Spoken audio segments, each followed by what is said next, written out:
Hello दोस्तों, welcome to my channel. और आज आप देख सकते हैं कि श्रुति किस तरह से आके अनुपमा को समझाती है और मनाने की कोशिश करती है कि आप और अनुज एक हो जाए। यहाँ अनुपमा भी अपनी गलती को बताती है कि मेरी गलती से आपका घर टूट रहा, मैं नहीं चाहती हूँ, मैं समझाऊंगी अनुज को और आप उनसे शादी कर लीजिए।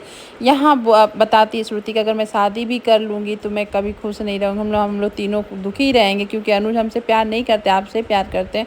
प्लीज़ जोशी बहन, आप मेरी बात को समझिए। यहाँ अनुपमा बोलती है अगर मैं अमेरिका नहीं आई होती तो आज सही रहता सब कुछ, आपकी शादी हो गई रहती। लेकिन यहाँ पर श्रुति सच में सही बोल रही कि अगर शादी भी हो गई तो क्या होता, अनुज तो प्यार नहीं करते, उल्टा हम हमेशा दुखी ही रहते हैं, हम लोग का कोई खुश नहीं रह पाता। यहाँ अनुपमा को श्रुति इस तरह से इतने अच्छे से समझाती है उसको, और ऐसा ऐसा सिचुएशन है कि वो लोग एक दूसरे को दुश्मन मानते हैं, लेकिन आज लोग इतने अच्छे से हैंडल कर लिए सिचुएशन को कि एक दूसरे से वो लोग दोनों माफ़ी ही मांग रहे हैं कि आप अपने सब दूसरे को समझाते हैं। यहाँ अनुपमा अपने आप को गिल्ट में लेती है कि मेरी वजह से सब हुआ, श्रुति जी मुझे माफ़ कर दीजिए। श्रुति से अनुपमा भी मांगती है, अनुपमा से श्रुति माफ़ी मांगती है, दूसरे से माफ़ी मांगते हैं। तभी वहाँ देविका भी बोलती है कि तुम लोग को सलाम है कि तुम लोग इतने अच्छे से सिचुएशन को हैंडल कर लिए, नहीं तो ऐसा कोई करता नहीं है जिस तरह से तुम लोगों ने एक दूसरे को माफ़ किया और माफ़ी भी मांग रहे हो। और ये सब देखकर देविका को भी अच्छा लगा। और उसके बाद यहाँ पर सभी अपनी बातों को याद कि पहले हम लोग दोस्त ही थे ना जोशी बहन, तो आज भी हम लोग दोस्त रहें तो अच्छा रहेगा। मेरी तरफ से हम दोस्ती का ही रिश्ता रखना चाहते हैं। और यहाँ श्रुति आगे हाथ बढ़ाती है अनुपमा के सामने, अनुपमा भी उस बात को एक्सेप्ट करती है कि हम लोग दोस्त हमेशा ज़िंदगी भर रहेंगे। और बहुत ही इमोशनल सीन रहता है यहाँ पर, अनुपमा और यहाँ पर श्रुति दोनों इमोशनली में रोने लगते हैं और एक दूसरे को दोस्त मानते हैं। और यहाँ पर एक कान्हा जी अनुपमा ने दी थी श्रुति को, जब श्रुति बीमार थी, वही अनुपमा को श्रुति सौंपती है कि ये कान्हा जी अब आपके काम आएंगे जोशी बहन, तो आप इनको रखिए और आप मेरा मानिए, तो आप और अनुज एक हो जाइए। और जो आदिया को समझाना मैं आदिया को समझा दूँगी। आपने आदिया का नफ़रत झेल के भी उसकी इतनी सेवा की, मेरी सेवा की, उसके लिए आपको थैंक यू। इतना बोलते हुए यहाँ से श्रुति चली जाती है। और ये देखकर बहुत ही इमोशनल की श्रुति भी सच में बहुत अच्छा काम की। तो यहाँ अनुज के लिए भी एक लेटर छोड़ देती है कि अनुज मैं जा रही हूँ, मैं शादी तक नहीं रुक सकती हूँ, लेकिन हाँ मैं तुम्हारा इतना जल्दी पीछा भी नहीं छोड़ूंगी। मैं तुमसे और आदिया से बहुत प्यार करती हूँ, करती रहूँगी।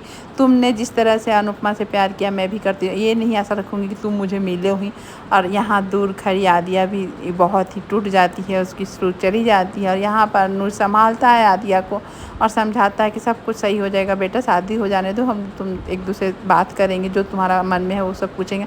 और यहाँ शादी का माहौल रहता है, सभी सज धज कर देखिए तैयार हो जाते हैं, सभी गुड लगते हैं, एकदम मस्त कलर कॉम्बिनेशन रहता है, सभी इतने अच्छे बाबूजी सभी बहुत अच्छे लग रहे होते हैं। काव्या तो पूछिए मत, वो तो परी ही लगती है, उसका भी बहुत अच्छा लुक आता है। और यहाँ पर बाबूजी पूछते हैं अनुपमा के बारे में काव्या से, तो यहाँ अनुपमा बोलती है यहाँ देविका को फ़ोन किए थे, अभी अनुपमा अच्छी है, आएगी शादी में। और यहाँ तो बनराज का अपना ही तेवर टसन है, वो भी अच्छा लग रहा है।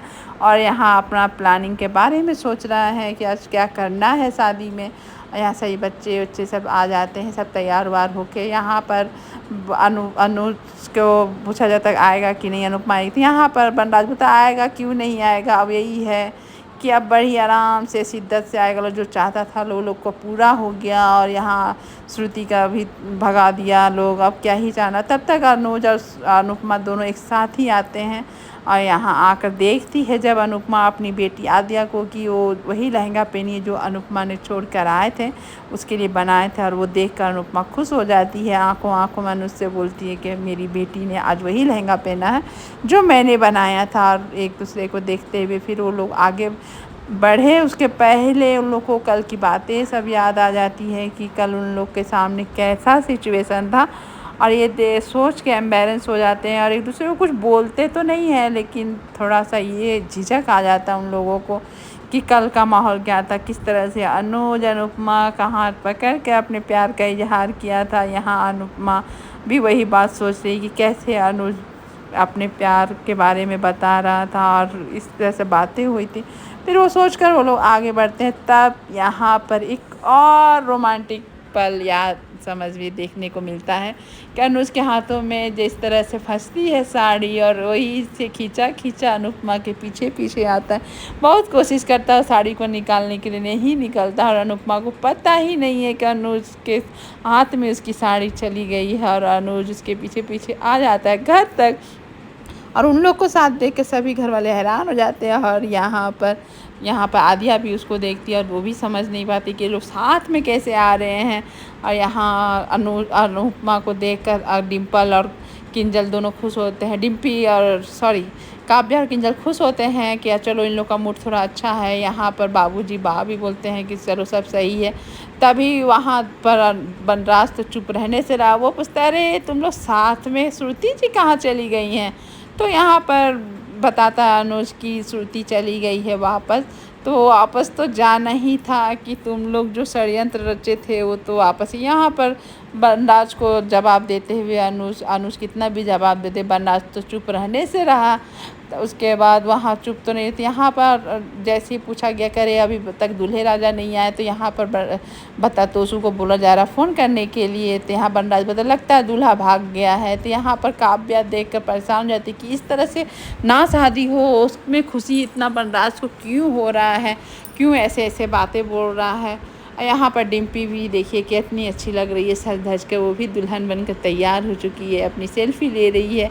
और तब तक उसके बेटा अंश आ जा रहा और अंश आकर अपनी मम्मी को देख कर नज़र उतारता, उससे पूछता मम्मी आप में से प्यार तो कम नहीं करेंगे? यहाँ डिम्पी बोलती नहीं अंश अब तो तुम्हारा डबल प्यार हो जाएगा मम्मी पापा दोनों का। वो बहुत खुश हो जाता है कि मम्मी आपकी शादी हो रही, मैं खुश हूँ। ये सुनकर डिम्पी भी बहुत खुश हो जाती है कि मेरी खुशी में मेरा बेटा खुश है और क्या चाहिए। तब तक वो भी सोच रही है अभी तक क्यों नहीं आया टीटू, अब तक आ जाना चाहिए। सभी घर वाले परेशान हो जाते हैं कि टीटू क्यों नहीं आया, क्यों नहीं आया, सभी उसी बारे में सोचते हैं। यहाँ पर अनुपमा भी सोचती है कि कहीं बनराज सा कुछ तो कर नहीं दिए। यहाँ पर काव्या के इशारों में पूछती है कि सब सही है ना, तो काव्या भी अपने इशारों में बताती है हाँ सब सही है। यहाँ पर उसी बात होती है कि बनराज बोलता है अरे लगता दूल्हा भाग गया है, वो शादी नहीं करना चाहता। यहाँ अनुपमा भी उसको फ़ोन लगा रही है लेकिन फ़ोन नहीं उठा रहा है। यहाँ बनराज उस चीज़ को एंजॉय करता है, जो नहीं बोलने का वो सब बोलता है कि अरे वो भी भाग गया, वो भी लगता अब शादी नहीं करेगा। अब इस तरह से यहाँ अनुपमा अपने विश्वास के साथ बोलती है कि टीटू कभी ऐसा नहीं कर सकता। जो लड़का 5 साल तक इंतज़ार किया हो अपनी शादी के लिए, तो आज कैसे भाग सकता? तो भाग गया होगा जिम्मेवारी की वजह से। कौन चाहता है लड़का कि एक बच्चा वाली माँ के साथ शादी करे, साथ में परिवार भी फ्री मिल रहा।